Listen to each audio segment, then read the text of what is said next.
Happy holidays and welcome back, hikers, to the channel Follow Bigfoot, where our motive is to motivate you, get you out of the house, on a trail, and hike your own hike. Now, we just wrapped up our massive Christmas gear giveaway last week, and it went absolutely phenomenal. We gave away over $1,000 worth of gear to over 20 different lucky winners, and it was so successful that we have decided we're going to do it next year again. So thank you, everyone, for making this so successful, and as you have seen in the past, we'll continue to look for ways for us to be able to give back to both you guys, the subscribers, the folks that support this channel, and then also give back to the trail and its community. Now, it's the last Tuesday before Christmas, and that means it is Q&A time.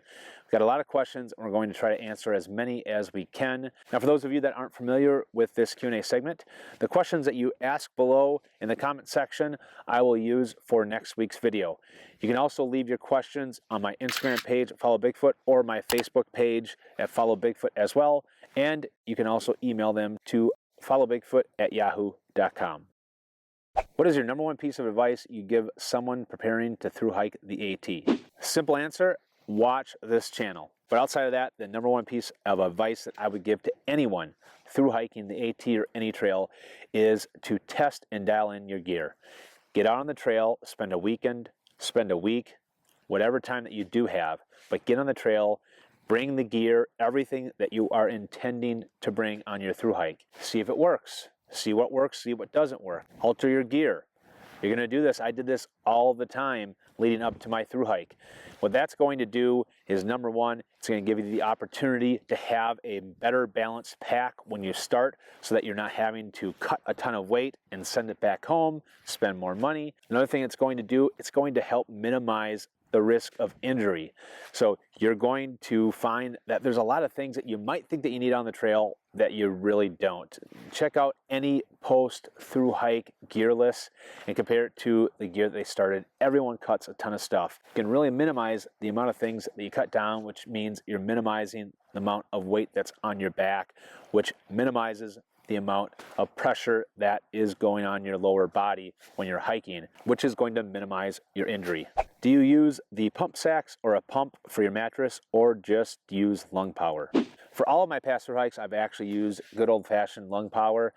The only two issues with that is, number one, usually you don't feel like blowing up an air mattress when you get done hiking 15 or 20 or 30 miles. And number two, get moisture inside of your air mattress, no matter what the air mattress is, if you are just using lung power to fill that thing. Now, I do own the NeoAir X-Lite pump sack. I've actually taken it on hikes. I just haven't taken on a full thru-hike yet. There's a lot of versatility that you do have with that. I'll link the video that I did that talks about the different functions that that pump sack has. Now, I actually just purchased the NeoAir X-Therm, and I am bringing that with me on my winter backpacking trip here this week. I'm actually leaving tomorrow, and it actually came with a pump sack, which I didn't expect it to do. So I actually will be bringing my NeoAir pump sack with me on the Spear Hiking Trail backpacking trip that I'm doing here this week. How can a hiker ensure that they don't get lost when stepping off the trail for toilet duty or stealth camping, etc.? I imagine at 200 feet the trail is out of sight and it may be easy to wander in the wrong direction. For all the major trails that use Guthook's app that I've hiked on, that is the tool I have used in these such occasions. Now, if you're not familiar with Guthook's app, here's a link to a video that I did. It talks all about Guthook's app, but basically, you can be in airplane mode and navigate back to the trail using Guthook's app. You don't have to have Wi-Fi. You don't have to have cell data. You don't have to have anything. It works really, really well. You just have to make sure that you have enough battery on your phone. I always hiked with my phone in my pocket, so if I did get off the trail and have to go to the bathroom, I always know which direction to head back to the trail if I do get lost. Now, of course, another option is just using a good old-fashioned compass. Some folks use a compass they have on their phone as an app. Now, of course, the issue with anything that you use electronic is that it can die. So having a backup plan is always recommended. Silly question, do you prefer to hike uphill or downhill? Even though I'm huffing and puffing more, I prefer to hike uphill. Seems to be easier. Thanks. Well, I'll start by answering this question, how I would have answered it while I was on the Appalachian Trail during my 2016 thru-hike. I would have definitely said downhill. The reason why is there was just so much elevation change on the Appalachian Trail. I was doing so many big miles that I really looked forward to going downhill. This specific question was asked on the trail quite a bit. I would say that the majority of the folks that were through hiking the AT preferred to go uphill than downhill, and that was just due to the pain that they would feel in their lower body going downhill. They hated it. Now for me, I had almost little pain or soreness in my lower body, which is why I preferred going downhill most of the time. And I attribute that to having a light pack and to how I use my trekking poles. If you haven't had a chance to check out my trekking pole video, I'll link it up here above. But those two things saved me from injury on the Appalachian Trail. Now outside the AT, I actually quite enjoy ascending, depending on how much I'm doing. But on the JMT, I really looked forward to ascending the mountain passes and really kind of seeing how far I could go without having to stop. Back on the AT, when I was hiking with my German friends, we had a rule, no stoppy till a toppy, and it just sounded as it was. We did what we could to try to ascend each mountain without having to stop. We weren't always successful at it, but many times we were. Want to section hike the JMT with my BFF. Whole trail is on our bucket list, but not enough time in 2018. Plan on applying for a permit end of February for early August hike. Not needing to summit Mount Whitney this year, but wanting to plan a fantastic 10 to 14 day hike of part of the trail. Suggestions? Thanks. With the JMT fresh in my mind, the couple areas that really stand out to me is the Ray Lakes area. That was probably my favorite part of the entire JMT. And then also the area that you cross Thousand Island Lake and Garnett Lake. Now with your 10 to 14 day time frame, I would start somewhere around Tuolumne Meadows and then hike all the way to VVR. There are some exit points in that area, so if you cannot make it all the way to VVR, you could jump out at, say, Red's Meadow. So you have some options there, and you'd be able to see Thousand Island Lake and Garnett and a lot of other beautiful areas of the JMT. But honestly, you probably could just throw darts at a map to figure out where you wanted to section hike the JMT, but that would be probably one I'd recommend with your time frame. What inspired you to start making YouTube videos about thru hiking? I started my YouTube channel when I vlogged my thru hike of the Appalachian Trail back in the summer of 2016. When I got done, I had no intentions to continue filming or doing any videos for that matter. It wasn't until December when I decided to just do a couple of videos because I had lots of feedback from the folks that did follow me, asking me how things were going, some tips, some advice, things like that. So I started to do this, and the feedback that I got was overwhelming. Now fast forward to May of this year when I went to Trail Days, I met hundreds of hikers that gave me a ton of positive feedback on how helpful my videos have been to them, not just to get on the trail, but to dial in their gear and to really avoid making a lot of mistakes that some of us make out there, including myself. Now all of those things on top of my commitment to giving back to the trail and the community, all these things have inspired me to continue to make YouTube videos and continue to give back. I see myself doing that for a very long time. Nok Trekking Poles. Okay, I got several sets of Lakey trekking poles, indestructible awesomeness. My question, is it worth to try out those Noks or just stick to what I have? Seen your review, but it's hard to imagine that those Nok Vertex will beat a good pair of Lakey poles. You'll have to borrow me a set. Well, I just got done reviewing a pair of the Nok carbon and cork trekking poles. I'll link it above here for anyone that didn't get a chance to see it. And I'm really excited about how these poles are built. Now, I can't speak to the indestructible awesomeness of your Lakey poles compared to Nok's poles because I just don't have enough time that I've used them out in the backcountry. But that's going to change because I am going to be bringing them on my upcoming thru hikes, starting with my winter backpacking trip that I am heading out on tomorrow on the Superior Hiking Trail.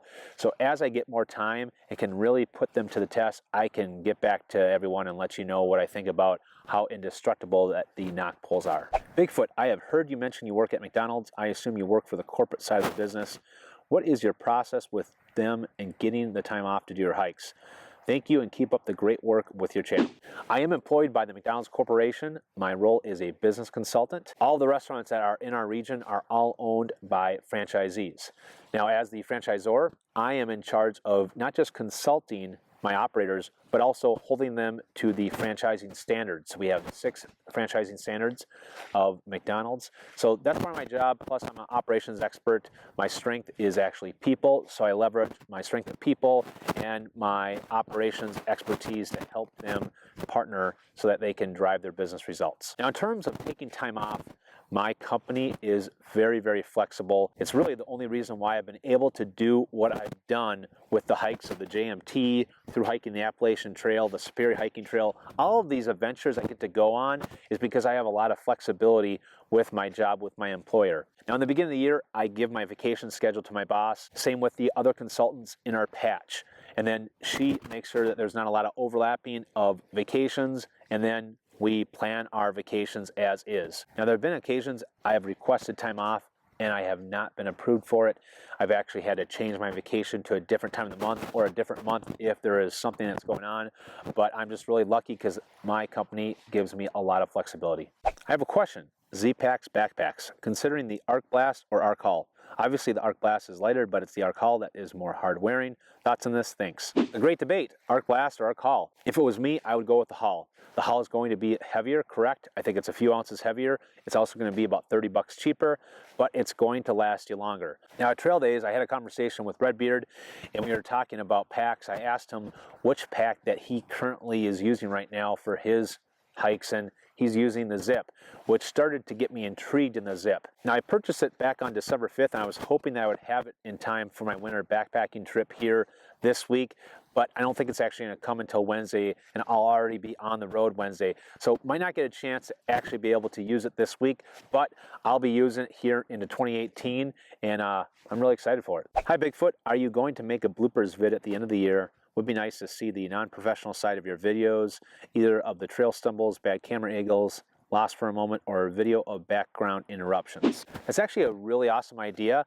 I have a ton of bloopers, and it would kind of be fun to show you guys kind of the other side of things on what reality is sometimes, not just making my YouTube videos while I'm at home, but sometimes what happens out on the trail that maybe might not make it on the video.